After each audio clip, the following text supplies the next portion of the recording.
আচ্ছা, একবার একটু চোখ বন্ধ করে ভাবুন তো, সময়টা 1875 সাল। এমন একটা যুগ যখন আকাশে প্লেন ওড়ে না, রাস্তায় কোনো গাড়ি ঘোড়া নেই, এমনকি ঘরে একটা সুইচ টিপলেই যে আলো জ্বলে উঠবে সেই উপায়টাও নেই। যাতায়াতের জন্য মানুষ নির্ভর করছে ঘোড়ার গাড়ির ওপর, আর রাতের অন্ধকার দূর করার একমাত্র ভরসা হচ্ছে টিমটিমে মোমবাতির আলো। ঠিক এই রকম একটা সময়ে ফ্রান্সের আর্লেস নামের ছোট্ট একটা শহরে জন্ম নেয় একটি মেয়ে। নাম তার জন লুইস ক্যালমো। আচ্ছা, তখন কি কেউ ঘুণাক্ষরেও ভাবতে পেরেছিল যে এই অতি সাধারণ মেয়েটি একদিন এমন এক ইতিহাস তৈরি করবে যা মানুষের কল্পনারও একেবারে বাইরে? এমন একটা দীর্ঘ জীবন সে পাবে যা অতীতের সব রেকর্ড তাসের ঘরের মতো ভেঙে গুড়িয়ে দেবে। চলুন কথা না বাড়িয়ে সরাসরি আজকের এই বিশ্লেষণে ঢোকা যাক, আর এই চমকে দেওয়া কাহিনীর একেবারে গভীরে গিয়ে দেখা যাক আসলে ঘটেছিলটা কি। ভাবলে সত্যিই গায়ে কাটা দিয়ে ওঠে। জাস্ট একটা অবিশ্বাস্য জীবনকাল। 1889 সালে যখন বিখ্যাত আইফেল টাওয়ার তৈরি হচ্ছে, তখন জন লুইস ক্যালমো মাত্র 14 বছরের এক কিশোরী।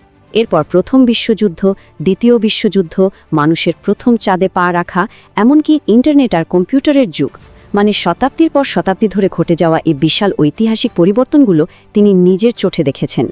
শেষ পর্যন্ত 1997 সালে যখন তার মৃত্যু হয়, তখন তার বয়স কত ছিল শুনলে চমকে যেতে হয়, পুরো 122 বছর। হ্যাঁ, ঠিকই শুনেছেন, আজ পর্যন্ত কোনো মানুষ অফিসিয়ালি এত দীর্ঘ আয়ু পায়নি। কিন্তু প্রশ্ন হলো, কিভাবে সম্ভব হলো এই মিরাকল? এর পেছনে কি শুধুই ভালো ভাগ্য কাজ করেছে, নাকি এমন কোনো গোপন রহস্য আছে যা আজও আমাদের অনেকেরই অজানা?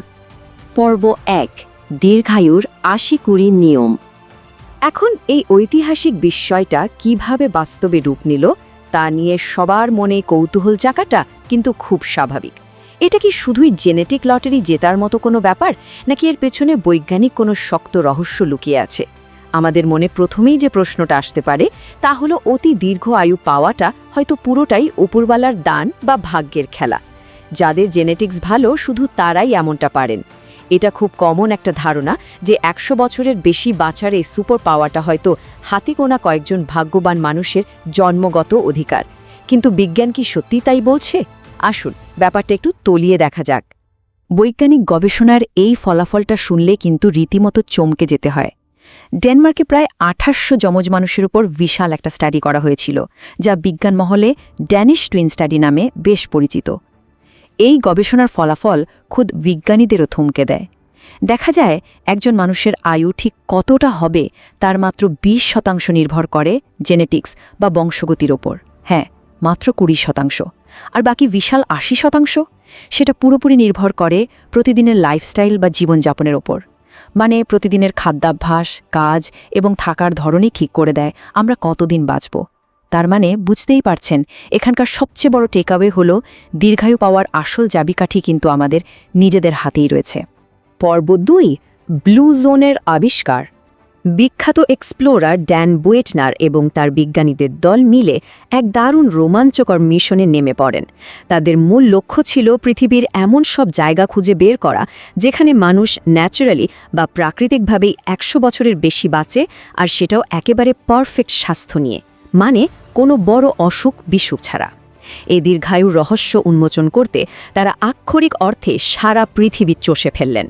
আর এই খোঁজাখুঁজির এক পর্যায়ে তারা পৃথিবীর বুকে 5টি অদ্ভুত এবং জাদুকরী জায়গার সন্ধান পান। জায়গাগুলো হলো ইতালির সার্ডিনিয়া, জাপানের ওকিনাওয়া, যুক্তরাষ্ট্রের লোমা লেন্ডা, গ্রিসের ইকারিয়া এবং কোস্টারিকার নিকোয়া। বিজ্ঞানীরা আদর করে এদের নাম দিলেন ব্লু জোন।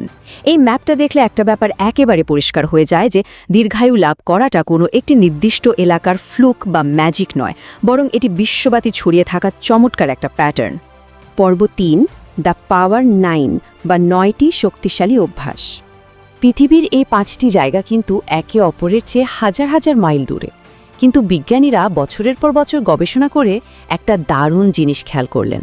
এই বিশাল ভৌগোলিক দূরত্ব থাকার সত্ত্বেও ব্লু জোনের মানুষদের জীবনযাপনে 9টি দারুণ মিল বা অভ্যাস লুকিয়ে আছে।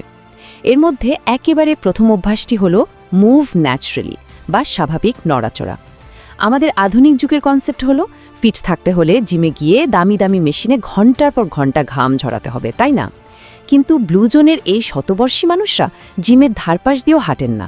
তাদের লাইফস্টাইলটাই এমন যে সারা দিন প্রাকৃতিকভাবেই শারীরিক পরিশ্রম হয়ে যায়। যেমন ধরুন, লম্বা রাস্তা হাঁটা, নিজের হাতে বাগান করা বা ঘরের কাজগুলো করা। এর বিপরীতে আমাদের বর্তমানের বসে থাকার জীবন কতটা ভয়াবহ তা আমেরিকান ক্যান্সার সোসাইটির একটা সার্ভে দেখলেই বোঝা যায়। তারা বলছে দিনে 6 ঘন্টার বেশি বসে থাকলে মৃত্যুর ঝুঁকি প্রায় 19% বেড়ে যায়। ভাবা যায়? তাই আমাদের এই আধুনিক জীবনেও ন্যাচারাল মুভমেন্ট বা স্বাভাবিক নড়াচড়াকে ফিরিয়ে আনাটা কিন্তু একেবারে অপরিহার্য। দ্বিতীয় অভ্যাসটি জাপানের দারুণ একটা দর্শনের সাথে জড়িত, যাকে ওরা বলে ইকিগাই। শব্দটার মানে হলো বেঁচে থাকার একটা শক্ত উদ্দেশ্য বা সকালে ঘুম থেকে ওঠার একটা কারণ। আমরা অনেকেই মনে করি শুধু টাকা রোজগার করাই বোধহয় জীবনের একমাত্র লক্ষ্য, কিন্তু না, সমাজসেবা করা, কাউকে নতুন কিছু শেখানো বা ধরুন নিজের পছন্দের কোনো ক্রাফট তৈরির মতো অর্থপূর্ণ কাজ মানুষের জীবনে যে কী পরিমাণ প্রশান্তি দেয় তার কোনো তুলনায় হয় না। আর এটা শুধু কথার কথা নয়, গবেষণায় একদম প্রমাণিত যে যাদের জীবনে এমন একটা পরিষ্কার উদ্দেশ্য আছে তারা অন্যদের চেয়ে অন্তত 7 বছর বেশি বাঁচেন। জীবনের একটা কেন খুঁজে পাওয়াটা আসলেই ম্যাজিকের মতো কাজ করে। দীর্ঘমেয়াদী মানসিক চাপ বা ক্রনিক স্ট্রেস যে একটা নীরব ঘাতক, সেটা আমরা সবাই জানি। এখন আপনার মনে হতে পারে ব্লু জোনের মানুষরা কি কখনো টেনশনে ভোগেন না? অবশ্যই ভোগেন, কিন্তু তারা সেটা প্রতিদিন শরীর থেকে ঝেড়ে ফেলার উপায়টা খুব ভালো করেই জানেন। তারা প্রতিদিন কিছু স্পেশাল নিয়ম মেনে চলেন, যেমন পূর্বপুরুষদের স্মরণ করা, ঐতিহ্যবাহী দুপুরের ঘুম যাকে আমরা আদর করে ভাত ঘুম বলে, বন্ধুদের সাথে প্রাণ খুলে জমিয়ে আড্ডা দেওয়া কিংবা কিছুক্ষণ শান্ত হয়ে প্রার্থনা বা ধ্যান করা। এই যে ছোট ছোট দৈনিক অভ্যাসগুলো, এগুলোই আসলে স্ট্রেস বা মানসিক চাপ ধুয়ে মুছে সাফ করে দেয় আর জীবনকে রাখে সতেজ।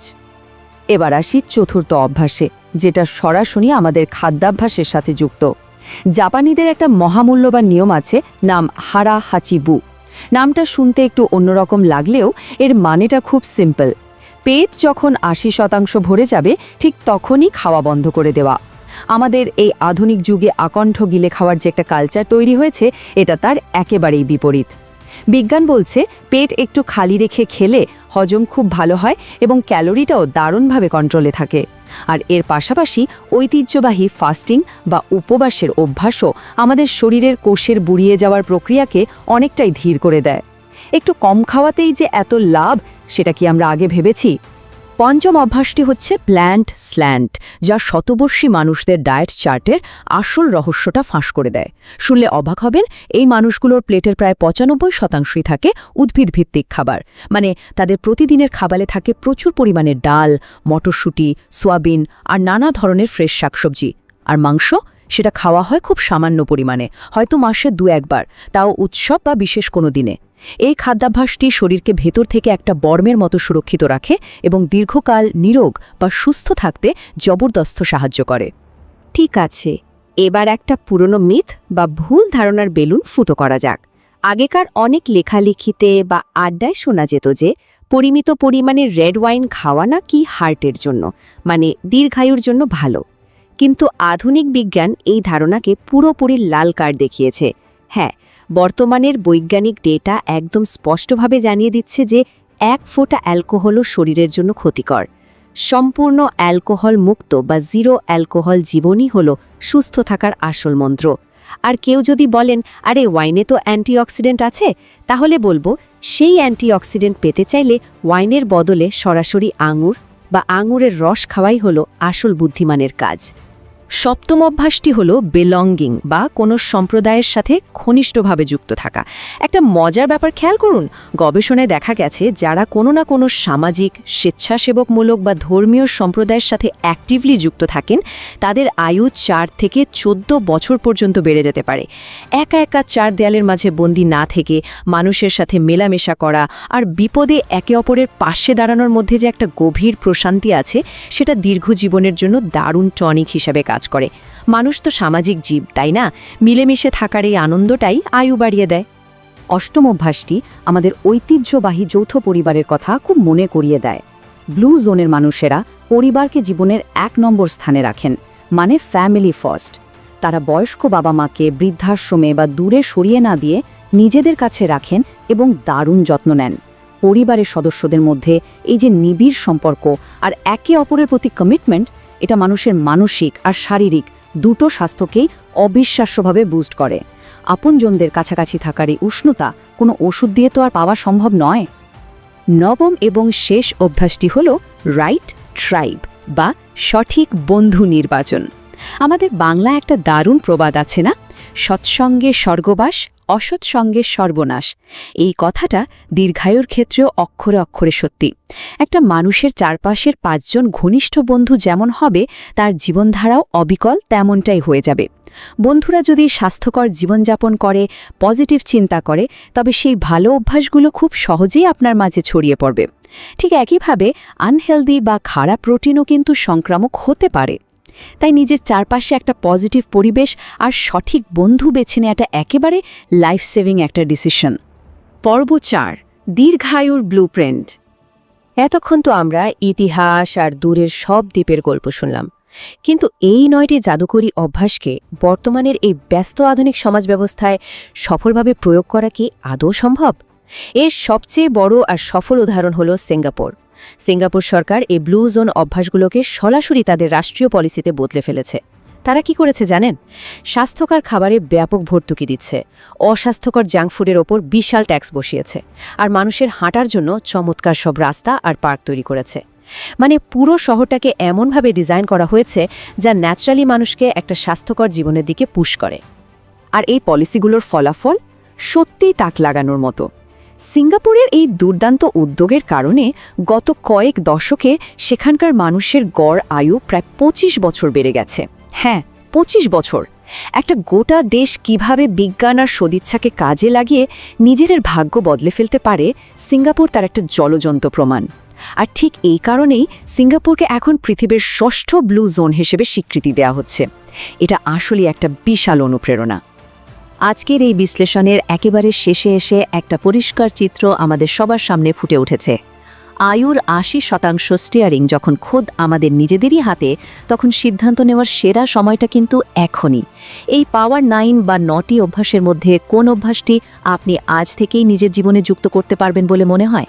দেখুন, লুইস ক্যালমর মতো হয়তো সবাই 122 বছর বাঁচবে না, কিন্তু এই অভ্যাসগুলো আয়ত্ত করার মাধ্যমে একটা সুস্থ, রোগমুক্ত আর সেঞ্চুরি পার করা জীবন পাওয়াটা যে একেবারে আকাশকুসুম কল্পনা নয়, তা আজ বিজ্ঞান দিয়ে প্রমাণিত। এই মহামূল্যবান তথ্যগুলো কাজে লাগিয়ে একটি স্বাস্থ্যকর ভবিষ্যতের দিকে পা বাড়ানোই হোক আমাদের আগামী দিনের লক্ষ্য। আজকের মতো আমাদের আয়োজন এখানে শেষ করছি। এই চমৎকার অভ্যাসগুলো নিয়ে গভীরভাবে চিন্তা করার এবং তা কাজে লাগানোর আমন্ত্রণ রইল। ভালো থাকবেন, সুস্থ থাকবেন।